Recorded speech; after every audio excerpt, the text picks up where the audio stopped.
Fala pessoal, estamos aqui de volta. Dessa vez, mais uma vez, sem a Lígia poder participar, está diretamente lá de Imperatriz do Maranhão, então ela não vai poder participar hoje com a gente. Mas a gente resolveu tocar mais uma vez o podcast, até porque tem alguns assuntos que foram muito importantes na última semana, né? Na verdade, desde a terça-feira da última vez que a gente teve o episódio. E agora, mais uma vez, alguns assuntos que vieram à tona, que esquentaram o debate aí sobre o mercado do boi, mas também principalmente sobre o mercado de grãos aí, que eu estou vendo um movimento muito forte para baixo nesses últimos dias. E bem, eu vou começar falando, pontuando um pouquinho sobre o boi gordo. Apesar de não ter grandes novidades, né? A gente está olhando para o mercado hoje e vendo um mercado de boi gordo relativamente firme no físico, sofrendo uma leve pressão dos frigoríficos, até porque o movimento de queda das escalas foi interrompido. A gente teve uma saída de preço ali, uma melhora dessas escalas, né? As escalas, na verdade, pararam de cair, porque os frigoríficos ofertaram mais um preço maior e a gente viu essas escalas interrompendo o movimento de queda. Consequentemente, após esse movimento de queda ser interrompido, houve uma pressão maior do frigorífico por reajuste para baixo no preço do boi gordo, ainda não 100% efetivada, mas o físico, o preço do boi gordo no mercado físico, entrou em outro nível de mercado, né? Ele está no nível agora mais pressão para cima dos pecuaristas, um nível um pouco mais para baixo, uma temperatura mais fria, digamos assim, para o mercado do boi gordo no mercado físico. Ao mesmo tempo, quando a gente olha para o futuro, a gente teve basicamente aí uma semana de queda nos preços futuros, foram consecutivas desvalorizações, pelo menos desde o dia 20, 25 de junho, o preço do boi gordo na bolsa recuando, tendo um processo aí de volta, digamos assim, de correção. E após esse processo de correção, hoje, né, dia 5 de julho, a gente viu uma alta, né, na verdade, desde ontem, dia 4 de julho, dia 5 de julho, uma leve alta nos contratos futuros do boi gordo, retomando ali principalmente para outubro, patamar próximo de 336. Então, assim, a gente viu o físico lá atrás demorando para subir, a bolsa veio primeiro, a gente viu a bolsa caindo primeiro, desde o dia 25 de junho, e o físico só agora acompanhando, de certa forma, esse movimento, e agora a gente vê novamente a bolsa antecipando o movimento de relativa alta nos futuros, que pode ou não ser acompanhado nos físicos. Mas o sentimento do mercado é um pouco mais frio do que a gente tinha 2 semanas atrás, com escalas levemente menos pressionadas, mas ainda assim o frigorífico agora com uma pressão maior sobre os preços do boi gordo. E bem, além disso, acho que a gente tem alguns pontos para ressaltar fora preço, né? Fora as novidades, digamos assim, da semana. Uma delas foi o Plano Safra. A Laura vai pontuar para a gente aí alguns aspectos interessantes, não vamos se alongar muito, mas como é o Plano Safra, para safra nova, a gente teve mais disponibilidade de crédito, um reajuste na taxa de juros, a gente está com o Selic aí nos maiores níveis dos últimos 5, 6 anos, né? Então, temos novidades, digamos assim, para o Plano Safra. E, Laura, se puder trazer aí para a gente aí um briefing aí sobre o Plano Safra. Beleza. Tá me ouvindo bem? Sim. Tá, beleza. Pessoal, então é isso, né? Na última quarta a gente teve o anúncio aí do valor disponibilizado e as condições do Plano Safra 2022, 2023. O valor foi alto, foi o maior valor da história já disponibilizado, 340 bilhões de reais, alta de 36%, frente ao ano passado, que foi na casa dos 246 bilhões. Os juros, né, em relação à taxa de juros, aumentou um pouco, seguindo a Selic, também, como o Iago comentou aí, a Selic está na máxima aí dos últimos 5, 6 anos, então, naturalmente, a gente já esperava uma taxa de juros desses financiamentos maiores, mas mesmo assim ainda foi abaixo do que a Selic está hoje. Hoje a gente vê uma Selic na casa dos 13,25%. E aí, em relação às taxas de juros do Plano Safra, a gente teve o Pronaf, né, que é para o pequeno produtor, para a agricultura familiar ali, uma taxa de juros de 5% a 6%, o Pronamp, que é para o médio produtor, 8%, e a agricultura empresarial, que o pessoal chama que enquadraria os outros agricultores e também cooperativas, enfim, chegaria aí na casa dos 12%. Então, os juros aumentaram, mas mesmo assim ainda está interessante, né? Pensando no lado dos agricultores, pecuaristas, enfim, todo o setor agro ainda está interessante porque está abaixo da Selic. A gente tem esse valor subdividido aí, né, entre custeio, né, e comercialização, a parte também de comercialização e investimentos também. Então, cerca de 246 são destinados para a parte de custeio e comercialização e 96 para a parte de investimentos. A gente tem, então, valor disponibilizado interessante. Para destinar, assim, para falar um pouco relacionado com a pecuária, a gente teve no programa ABC, que é uma linha de crédito voltada mais para baixa emissão de carbono, então para fortalecimento dessa parte de sustentabilidade, né, dos programas. A gente teve uma liberação de mais ou menos 6 bilhões de reais. É bom, fica um alerta aí para os pecuaristas que desejam fazer, fortalecer essa parte na sua propriedade também, de integração lavoura, pecuária, floresta, porque consegue enquadrar nesse programa BC, então dá para direcionar para essa linha de crédito aí. E também fica um atento e uma observação, né, para a gente correlacionando com o ciclo pecuário, como a gente acredita que a gente já está nessa fase de baixo, já entrou nessa fase de baixo do ciclo esse ano, né? A gente viu queda aí nos preços de bezerros, animais de reposição. Ano que vem a gente acredita que os preços dessa categoria de animais ainda vão estar menores ainda, então seria uma oportunidade de mercado, né? Fazer a captação desses programas aí de financiamento, de investimento, né? De captação de crédito, no geral, para aquisição dos animais, né? Se a gente pegar na pecuária, no geral, de valor investido, né, total do plano safra, a média de 32% até 34% do total do valor disponibilizado vai para a pecuária. Então, não é um valor tão expressivo, mas isso não quer dizer que esse valor é menor do que a da agricultura, porque a pecuária não precisa tanto, porque precisa. Então, fica um alerta para os pecuaristas, quem achar interessante esses níveis de investimento, esses níveis de captação de crédito, vale a pena fazer as operações pensando no momento do ciclo pecuário que a gente está vivendo também e vai viver ainda mais intensamente em 2023. Eu, só para emitir uma breve opinião aqui, a gente está passando por um momento econômico, principalmente no mundo, a gente vai falar um pouquinho disso mais para frente aí, que é um momento de muita indefinição, né? O Brasil está passando, na verdade, por uma melhora econômica agora, pelo menos nos indicadores de PIB, né? Mas, ao mesmo tempo, a gente olha para o mundo e não é nada positivo as perspectivas. Então, ainda que a gente tenha, acho que, crédito subsidiado, a gente tenha, na verdade, aí, condições impostas pelo Plano Safra boas para pegar, né? Afinal, a gente consegue um crédito relativamente subsidiado perante o indicador oficial da economia de taxa de juros.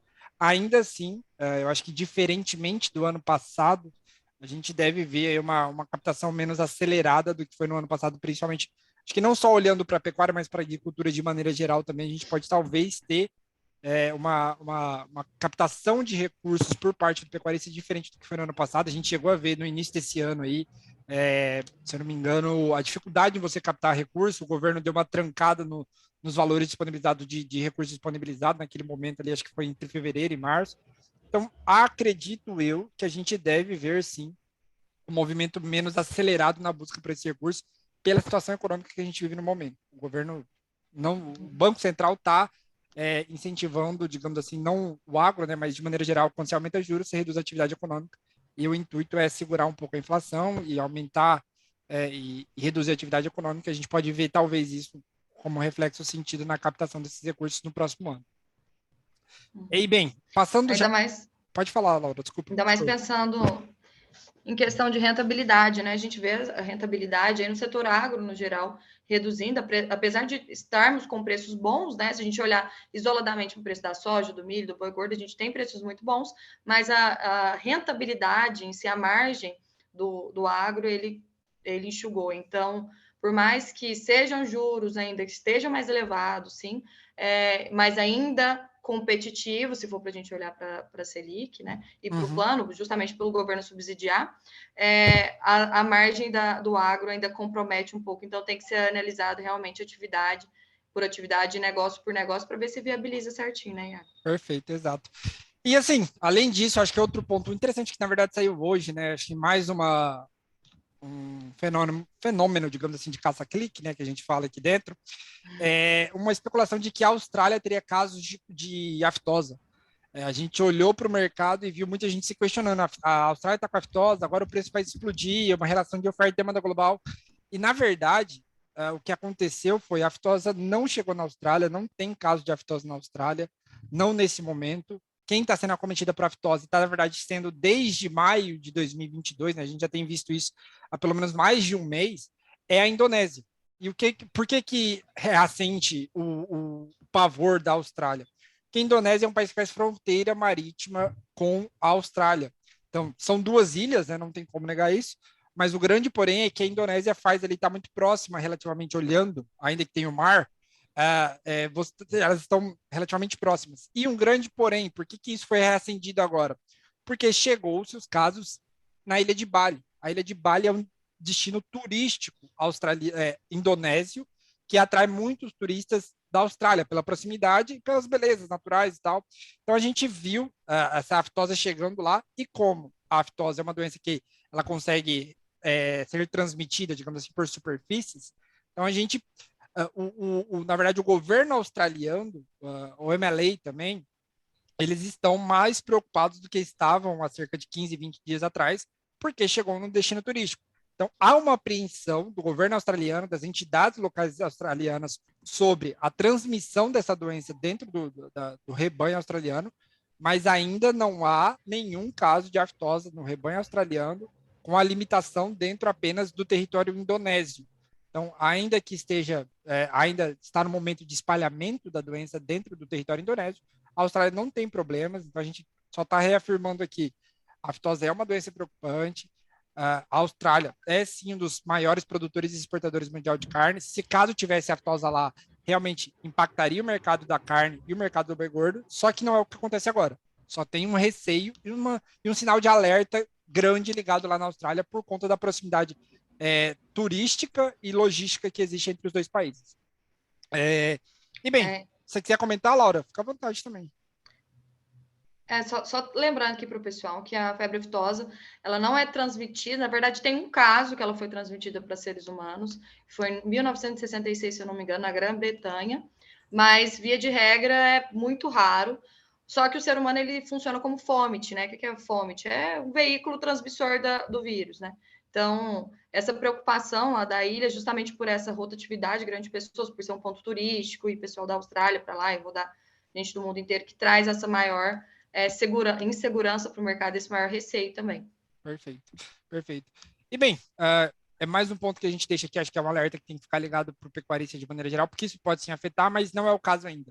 E além disso, acho que o que é mais palpável, que a gente está sentindo agora de verdade, e que a gente já apontou em reuniões passadas, é sobre a crise global que está acontecendo, a recessão global, uma destruição de valor que a economia mundial ia ter, e basicamente é o que a gente está vendo nas bolsas há certo tempo, e hoje, a gente começa a ver, não hoje, mas desde o início dessa semana, um processo de valorização das commodities de maneira geral, o petróleo, aquela commodity que estava se valorizando num processo de alta gigantesco e muito forte nos últimos meses, o petróleo caiu para baixo dos $100 o barril, WTI, é o menor valor desde maio de 2021, está flertando aí um patamar próximo do que estava antes da guerra com a Ucrânia, né, a Rússia e a Ucrânia. Então, é um processo que a gente está vendo, e basicamente não há um processo de aumento produtivo de petróleo ou redução, ou digamos assim, algum componente de oferta, né? O que a gente está vendo agora, basicamente, é uma expectativa de quebra de demanda, os países crescendo menos, já se fala em recessão técnica lá nos Estados Unidos, que é 2 trimestres com o PIB diminuindo, então já se tem um sentimento de que a crise está chegando, está se avizinhando nesses países, principalmente nos países desenvolvidos, e isso reflete sobre toda a cadeia de commodities, e como reflete agora no petróleo, sobre frete marítimo também, a gente viu o frete marítimo cair 40% da sua máxima, que foi lá em 2021, chegou a bater $11 mil, e agora a gente já está falando em $6.500 um container, né, que a gente fala aqui de 28 pés. Então a gente tem sim um processo cada vez mais crível e palpável de uma crise se formando no mercado global, e isso está agora refletindo sobre as commodities de maneira geral. Antes, o que eu falei aqui sobre commodities energéticas, mas também sobre as commodities agrícolas. Eu acho que o Stefan vai pontuar para a gente o que está acontecendo aí de maneira mais clara sobre o mercado de grãos aí, Stefan, que eu acho que está batendo muito forte. Exatamente, Iago.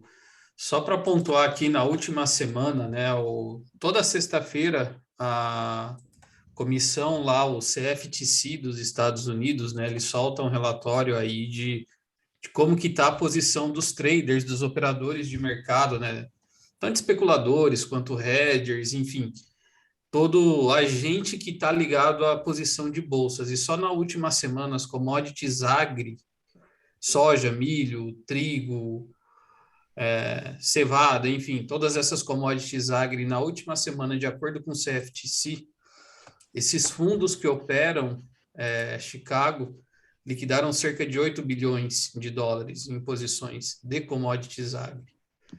Então, isso é um reflexo desse movimento de recessão, né, uma sinalização aí de uma quebra de demanda, de uma ruptura de demanda, talvez por esses últimos 2 anos que a gente veio aí com fortes elevações de preços internacionais para todas as commodities, dado todo o contexto da pandemia. Essa questão de preços internacionais, ela ganhou um degrau mais elevado com a ascensão aí do conflito Rússia-Ucrânia, mas agora com toda essa elevação de custo e a dificuldade de conter essas margens mais elevadas da indústria conseguir repassar isso para o consumidor, a gente começa a enxergar o lado da demanda esticando a corda e saindo aí, né, reduzindo o seu apetite de consumo e trazendo consequências fortes aí, esperadas, como a gente está vendo para acontecer para as commodities, né? Tem esse movimento técnico também, né, que o pessoal sai de operação de commodity, vai migrar para outras operações, dado o risco financeiro global. Tem que acrescentar aqui também clima nos Estados Unidos, que tinha sim uma expectativa aí agora em julho de temperaturas mais altas em relação à média histórica, da mesma forma, chuvas abaixo da média histórica.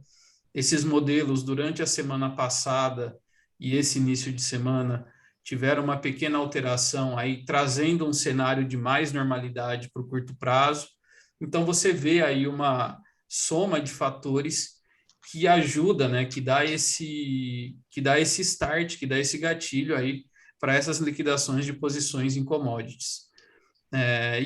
E especialmente aqui no Brasil, né, a gente vê isso acontecer em Chicago. Aqui no Brasil, a gente já vinha pontuando sobre a questão do milho segunda safra, que está em colheita, cerca aí quase 1/3 da área colhida, de acordo com o reporte da Conab, mas esse movimento exterior, ele influencia aqui também, e a gente fica agora com uma clareza, né, tem um sinal mais aberto aí de que para esse curto prazo, né, os preços do milho aí vão seguir no movimento de acomodação.